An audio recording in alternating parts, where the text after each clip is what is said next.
अगर आप भी नवोदय विद्यालय कक्षा छठी 2027 की तैयारी कर रहे हैं तो इस वीडियो को बिल्कुल भी मिस मत करना, क्योंकि आज की इस वीडियो में हम हिंदी व्याकरण के एक बहुत ही स्कोरिंग और इम्पॉर्टेंट टॉपिक को डिटेल में पढ़ने वाले हैं, जिसका नाम है विशेषण। तो देर किस बात की, वीडियो को स्टार्ट करते हैं। तो आज का हमारा टॉपिक क्या है? विशेषण। ठीक है, हिंदी व्याकरण का बहुत ही इम्पॉर्टेंट पार्ट है ये।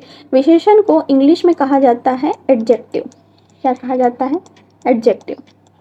विशेषण होता क्या है? तो वे शब्द जो संज्ञा और सर्वनाम की विशेषता बताए विशेषण कहलाता है। ठीक है, तो ऐसा शब्द जो संज्ञा और सर्वनाम की विशेषता बताए, है ना, विशेषता से संबंध है, जैसे किसी के गुण, है ना, दोष, रंग, रंग रूप, आकार, है ना, या उसकी मात्रा, उसकी संख्या, ये सब क्या है? विशेषताएं हैं। क्या है ये सब? उसकी विशेषताएं हैं। ठीक है, तो संज्ञा और सर्वनाम पर मैंने डिटेल में वीडियो बना के रखा है, तो इस वीडियो की लिंक आपको डिस्क्रिप्शन में मिल जाएगी, आप जाकर देख सकते हैं। ठीक है, तो यहाँ पर फॉर एग्जांपल अगर मैं बोलूँ कि जैसे मैंने बोला मीठा आम। क्या बोला मैंने? मीठा आम। ठीक है, तो आम तो है यहाँ पर, लेकिन कैसा है? वो मीठा है। मीठा क्या है? एक गुण है। ठीक है, ये आम की स्पेशलिटी क्या है कि वो कैसा है? मीठा आम है। ठीक है, खट्टा आम होता है, फीका आम होता है, जैसा भी आम होता है, लेकिन यहाँ पे आम की स्पेशलिटी क्या है? उसका गुण बताया जा रहा है कि वो कैसा है? यहाँ पे मीठा है। ठीक है, तो यहाँ पर आम क्या हो गया? यहाँ पे आम कहलाएगी संज्ञा। क्या कहलाएगी? संज्ञा। और संज्ञा की विशेषता जो बताता है ना, वो क्या होता है यहाँ पे? विशेषण। ये क्या कहलाएगा? आपका विशेषण। ठीक है, आई बात समझ में? तो डेफिनेशन के हिसाब से अब आपको समझ में आ गया होगा कि संज्ञा और सर्वनाम की जो विशेषता बताए, है ना, ये हो गई संज्ञा, है ना। तो संज्ञा की विशेषता क्या है? आम की विशेषता क्या है कि वो कैसा है? मीठा है। ठीक है, तो ये जो मीठा शब्द है ना, ये किसी का गुण है, तो ये क्या हो जाएगा? आपका विशेषण हो जाएगा। ठीक है, अब अगर मैं दूसरा एग्जाम्पल दूँ, जैसे कि मैं बोलूँ लंबी लड़की। क्या मैंने बोला? लंबी लड़की। तो लड़की तो है, पर वो कैसी है? लंबी है। तो यहाँ पे लंबी शब्द जो है वो क्या हो जाएगा? आपका विशेषण हो जाएगा, है ना। और जो लड़की शब्द है, लड़की शब्द यहाँ पे क्या है? आपका संज्ञा है। क्या है? संज्ञा। संज्ञा की जो विशेषता बताते हैं या सर्वनाम की जो विशेषता बताए, वो क्या कहलाते हैं? विशेषण कहलाते हैं। ठीक है, अगर मैं बोलूँ, एक और एग्जाम्पल देती हूँ, जैसे मैंने बोला काला घोड़ा। तो घोड़ा कैसा है? काला है। ठीक है, यहाँ पे घोड़ा क्या हो जाएगा? आपकी संज्ञा हो जाएगी, है ना। और घोड़े की विशेषता क्या है? स्पेशलिटी उसकी क्या है कि उसका रंग कैसा है? काला है। ठीक है, तो ये आपका क्या हो जाएगा? विशेषण। ठीक है, और एक चीज यहाँ पे ध्यान रखना कि संज्ञा की या सर्वनाम की जो विशेषता बताए उसे विशेषण कहते हैं, है ना, लेकिन जिसकी विशेषता बताई जा रही है उसको क्या कहते हैं? विशेष्य कहते हैं। क्या कहते हैं? विशेष। ठीक है, इस चीज को ध्यान में रखना। अब आगे बढ़ते हैं। यहाँ पर विशेषण के भेद बताए हुए हैं। विशेषण के मुख्य 4 भेद होते हैं। कितने भेद होते हैं? 4। पहला होता है सार्वनामिक या संकेतवाचक विशेषण। ठीक है, इसको सार्वनामिक के साथ साथ संकेतवाचक भी कहते हैं। दूसरा है गुणवाचक विशेषण, तीसरा है संख्यावाचक, और चौथा कौन सा है? परिमाणवाचक। ठीक है, अब इनको थोड़ा सा डिटेल में समझ लेते हैं। पहला प्रकार कौन सा हो जाएगा? सार्वनामिक या फिर संकेतवाचक विशेषण, दोनों एक ही बात है। ठीक है, तो जब कोई सर्वनाम शब्द संज्ञा से ठीक पहले आकर उसकी विशेषता बताता है, तो उसकी ओर संकेत करता है, तो क्या कहलाता है? संकेतवाचक या फिर सार्वनामिक विशेषण। ठीक है, उदाहरण के तौर पर इसमें कैसे कैसे शब्द आते हैं, जैसे कि यह, ठीक है, फिर वह, ये, ठीक है, वे, उसके बाद ऐसा, कोई, कैसा।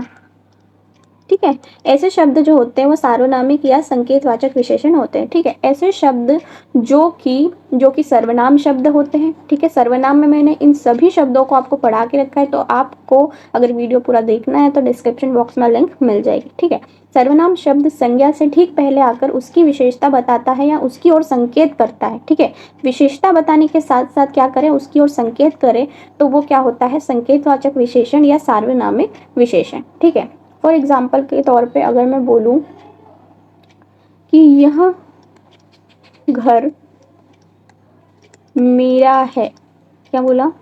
यह घर कैसा है, मेरा है। किसका है, मेरा है। ठीक है, तो यहाँ पे आप देखो, यहाँ पे क्या हो रहा है, संकेत बताया जा रहा है। ठीक है, किसी को इशारा करके बताया जा रहा है कि ये घर किसका है, मेरा है। ठीक है, तो मेरा शब्द पे क्या है, जोर पड़ रहा है ना। दूसरा एग्जाम्पल अगर मैं दूँ, अगर बोले कि वे बच्चे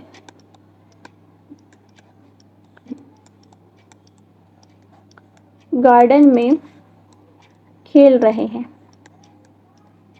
वे बच्चे गार्डन में खेल रहे हैं, तो किसी उन बच्चों की तरफ क्या हो रहा है, इशारा करके कोई व्यक्ति बता रहा है कि वे बच्चे गार्डन में खेल रहे हैं। ठीक है, तो यहाँ पे संकेत बताया जा रहा है, इशारा बताया जा रहा है, तो वहाँ पे क्या आ जाएगा आपका संकेतवाचक या सार्वनामिक विशेषण। ठीक है, आगे बात समझ में। अब नेक्स्ट पे चलते हैं गुणवाचक विशेषण पे।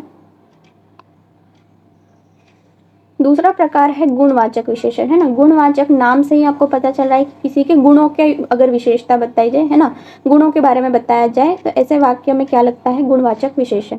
जो शब्द संज्ञा या सर्वनाम के गुण, दोष, रंग, रूप, आकार या अवस्था का बोध कराता है, वहां पर क्या होता है, गुणवाचक विशेषण। ठीक है, फॉर एग्जाम्पल कैसे शब्द आपको मिले, जैसे कि काला हो गया, है ना, हरा, लंबा, मीठा, के बाद ईमानदार। ठीक है, ये सारे शब्द जो है वो किसी का क्या बताते हैं, गुण बताते हैं। ठीक है, फॉर एग्जाम्पल अगर मैं बोलूं कि वह बहुत लंबा आदमी है। ठीक है, तो आदमी तो है, लेकिन उसकी विशेषता क्या है कि वो कैसा है, बहुत लंबा है। ठीक है, तो लंबा यहाँ पे क्या हो जाएगा, आपका गुणवाचक विशेषण हो जाएगा। ठीक है, आगे बात समझ में। अगर दूसरा एग्जाम्पल लें, तो अगर मैंने आपको पहले ही एग्जाम्पल दिया था कि आम मीठा है। ठीक है, तो आम तो है, लेकिन वो कैसा है, मीठा है। ठीक है, तो मीठा क्या हो गया, यहाँ पे आपका गुणवाचक विशेषण हो गया। तो जब भी आपको किसी शब्द में क्या मिले, गुण, दोष, किसी रंग, रूप, आकार या अवस्था का बोध हो, तो वहाँ पे आप क्या लगा के आओगे, गुणवाचक विशेषण। ठीक है, आगे हम क्वेश्चंस करेंगे तो वहाँ से आपको और अच्छे से समझ में आएगा। तीसरा प्रकार यहाँ पे क्या हो जाएगा, संख्यावाचक विशेषण। ठीक है, नाम से पता चल रहा है कि जहाँ पे संख्या का आपको बोध हो, जो विशेषण संज्ञा या सर्वनाम की संख्या का बोध कराए, वहाँ पे क्या लगाओगे, संख्यावाचक विशेषण। ठीक है, अब ये दो प्रकार के होते हैं। कितने प्रकार के होते हैं, दो प्रकार के। एक तो होता है निश्चित। ठीक है, एक क्या होता है, निश्चित संख्यावाचक विशेषण, और एक होता है अनिश्चित संख्यावाचक विशेषण। ठीक है, तो निश्चित में क्या क्या आ जाएगा, जैसे कि फॉर एग्जाम्पल कोई फिक्स अमाउंट मैंने बोला, निश्चित मतलब क्या होता है, फिक्स। ठीक है, जो फिक्स हो। और अनिश्चित से तात्पर्य है जो कि फिक्स नहीं है। ठीक है, तो यहाँ पे निश्चित में कैसे शब्द आ जाएंगे, जैसे कि मैं परफेक्ट संख्या बताऊं, जैसे संख्यावाचक विशेषण। ठीक है, जैसे संज्ञा या सर्वनाम की संख्या का बोध हो, जैसे कि मैंने फिक्स संख्या यहाँ पे बोली, है ना, एग्जैक्ट मुझे पता है कि 2, है ना, 15 या 20। ठीक है, 10। तो ये एक निश्चित अमाउंट है, निश्चित संख्या मैंने बताई है ना। लेकिन यहाँ पर कोई भी फिक्स संख्या आपको नहीं बताई जाती, जैसे कि अगर मैं बोलूँ कहीं, कुछ,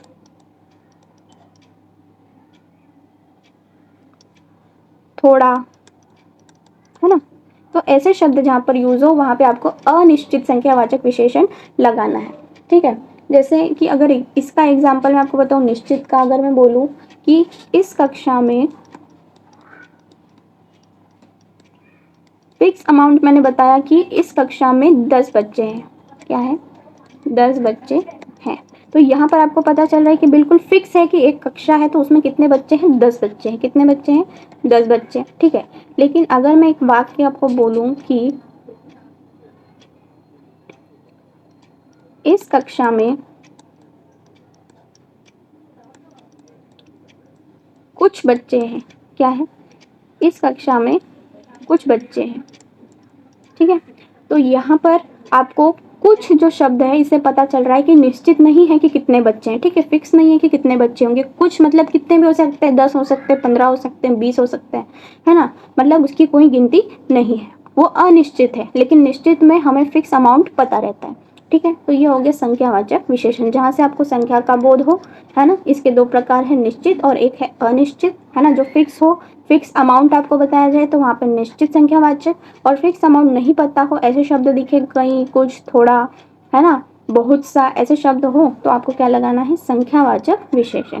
ठीक है, नेक्स्ट पर चलते हैं। चौथा प्रकार क्या है, परिमाणवाचक विशेषण, है ना। परिमाण से बस इतना समझ जाओ कि मेजरमेंट, ठीक है, इंग्लिश में क्या कहते हैं, मेजरमेंट। जहाँ पे आपको मेजरमेंट मिले, जैसे जो शब्द किसी वस्तु या पदार्थ की मात्रा, उसका माप या तोल का बोध कराते हैं, है ना। या मान लो उसका वेट हो गया, है ना, उसकी मेजरमेंट, उसकी लंबाई चौड़ाई या उसकी मात्रा, है ना, ये सब क्या किस में आ जाएगा, परिमाणवाचक विशेषण में, है ना। तो इसके भी आपको दो ही प्रकार मिलेंगे। ठीक है, पहला तो हो जाएगा आपका निश्चित परिमाणवाचक। ठीक है, कौन सा हो जाएगा, निश्चित परिमाणवाचक, और एक हो जाएगा आपका अनिश्चित परिमाणवाचक। कौन सा हो जाएगा, अनिश्चित परिमाणवाचक। निश्चित परिमाणवाचक में आपको मेजरमेंट की मतलब एक फिक्स अमाउंट आपको पता चलेगा। ठीक है, फिक्स अमाउंट आपको पता चलेगा, जैसे कि फॉर एग्जांपल मैंने बोला कि 5 लीटर। ठीक है, अगर मैं बोलूँ 20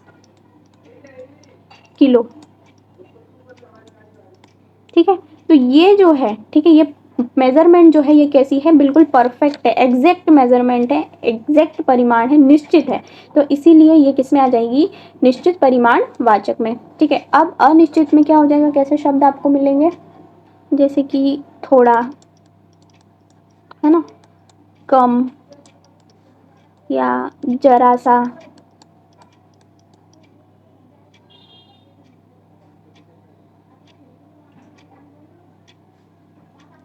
फिर कुछ। तो ऐसे शब्द आपको अनिश्चित परिमाणवाचक में मिलेंगे। ठीक है, तो अगर मैं आपको निश्चित परिमाणवाचक का एग्जाम्पल दूं, तो जैसे कि मैं बोलूं कि नीरज सुबह 5 लीटर दूध लाया। तो यहाँ से क्या पता चल रहा है कि नीरज जो है वो सुबह 5 लीटर दूध फिक्स लाया। ठीक है, 5 लीटर से कम भी नहीं है, 5 लीटर से ज़्यादा भी नहीं है। ठीक है, मतलब कि फिक्स वो कितना लाया है, 5 लीटर दूध लाया है। और अनिश्चित परिमाणवाचक में कैसा आ जाएगा, जैसे कि अगर मैं बोलूँ कि मुझे जरा सा नमक चाहिए। क्या बोला मैंने, मुझे जरा सा नमक चाहिए, मतलब कि ये फिक्स नहीं है। ठीक है, ये अनिश्चित है। ठीक है, यहाँ पे अपने को फिक्स नहीं पता चल रहा है कि आपको कितना चाहिए, है ना। तो मुझे जरा, जरा सा, या फिर कुछ, कम, थोड़ा, ऐसे शब्द आए, वहाँ पे आप क्या लगाओगे, परिमाणवाचक विशेषण, जहाँ पे आपको अमाउंट फिक्स नहीं होता है। ठीक है, तो अब इनसे रिलेटेड, विशेषण से रिलेटेड क्वेश्चंस देख लेते हैं जो कि आपको एग्जाम में आने वाले हैं, है ना। और उसी प्रकार के क्वेश्चंस आपको 100% देखने को मिलेंगे, तो बहुत ही ध्यान से देखना, है ना। तो चलिए अब क्वेश्चंस को करते हैं। क्वेश्चन नंबर 1 क्या है कि वहां जाने के लिए सेना को थोड़ा भोजन मिला। वहां जाने के लिए सेना को थोड़ा भोजन मिला। तो इस वाक्य में थोड़ा किस प्रकार का विशेषण है। तो अभी मैंने बताया आपको कि ऐसे शब्द आपको मिलते हैं, तो वहां पे आप क्या लगा कर आओगे। तो देखो, यहाँ थोड़ा जो शब्द आ गया ना, वहाँ से हमको ये चीज़ पता चल रही है कि कुछ भी निश्चित नहीं है कि कितना भोजन उनको मिला है। ठीक है, थोड़ा शब्द से क्या पता चल रहा है कि यहाँ पे निश्चित नहीं है, मतलब अनिश्चित आएगा, है ना। तो अब यहाँ पे गुणवाचक दिया है, सार्वनामिक दिया है ना। तो ये दोनों तो ऐसे भी नहीं हो सकते, दूर दूर तक नहीं हो सकते। निश्चित तो होने से रहा, मतलब क्या आंसर हो जाएगा हमारा, अनिश्चित संख्यावाचक। ठीक है, क्योंकि यहाँ पे जो थोड़ा जो शब्द है, वहाँ से हमको भोजन की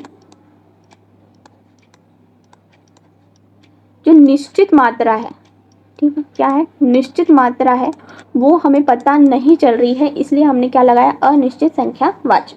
ठीक है, नेक्स्ट क्वेश्चन पर चलते हैं। तो क्वेश्चन नंबर 2 यहाँ पे है, वह हाथी बहुत बुद्धिमान था। इस वाक्य में विशेष्य क्या है ना। तो विशेष्य का मैंने आपको स्टार्टिंग में ही ये चीज़ बताई थी कि जिसकी विशेषता बताई जाती है,